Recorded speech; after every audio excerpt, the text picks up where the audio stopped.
ഇന്നലെ ഞാൻ കൊച്ചിൻ ടു ദുബായിക്ക് വരാം കേട്ടോ.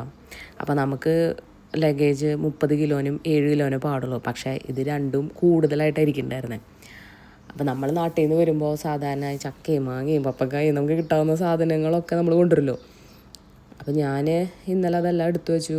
ഡാഡി മമ്മിയും കൂടി പാക്ക് ചെയ്ത് തന്നെ. അപ്പം മമ്മിക്കാണെങ്കിൽ കറക്റ്റ് 30 കിലോ കൊണ്ടുപോയാൽ മതി. ഡാഡി പറഞ്ഞു നീ വെച്ചോ, ഞാൻ അവിടെ ചെന്നിട്ട് അവർ പറയുകയാണെങ്കിൽ സാധനം എടുത്ത് മാറ്റിയാൽ മതിയല്ലോ എന്ന്.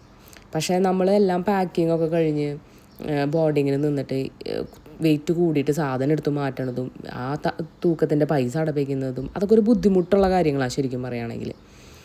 അപ്പോൾ മമ്മി എന്നോട് പറഞ്ഞു 30 കിലോനും മതി. അപ്പോൾ ഡാഡി പറഞ്ഞു നീ അത് വെച്ചോ. അപ്പോൾ രണ്ടുപേരും തമ്മിലൊരു തർക്കം. അപ്പോൾ ഡാഡി പറഞ്ഞു കുഴപ്പമൊന്നും ഉണ്ടാവില്ല. മമ്മിക്കപ്പോൾ എവിടുന്ന് ഒരു കൃപാസന പേപ്പർ കിട്ടിയിട്ട് മമ്മി ട്രോളിയിൽ വെച്ച് തന്നിട്ടുണ്ടായിരുന്നു. അങ്ങനെ ഞാൻ ഇന്നലെ എയർപോർട്ടിൽ പോയിട്ട് ബോർഡിങ്ങിൽ നിൽക്കുമ്പോൾ അവർ വെയിറ്റ് നോക്കിയപ്പോൾ 33 കിലോനുണ്ട്. ശരിക്കും പറഞ്ഞാൽ 3 കിലോ കൂടുതലാണ്, അതിൻ്റെ പൈസ ഞാൻ അടയ്ക്കണം.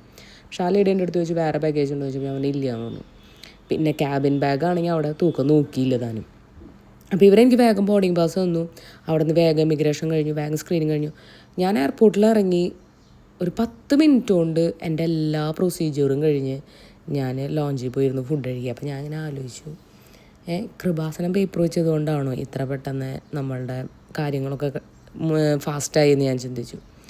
പക്ഷെ എനിക്ക് മനസ്സിലായ ഒരു കാര്യം, മാതാവ് കൃപയുള്ള ആളാണ്, കൃപയുടെ വാസസ്ഥലമാണ്. അപ്പം മാതാവിനെ ആശ്രയിക്കുന്നവരെ ഒരിക്കലും മാതാവ് കൈവിടില്ല. അതാണ് എനിക്ക് ഇന്നലത്തെ ഒരു അനുഭവം കൊണ്ട് മനസ്സിലായത്. നമ്മളെല്ലാവരും മാതാവിനെ ആശ്രയിക്കണം.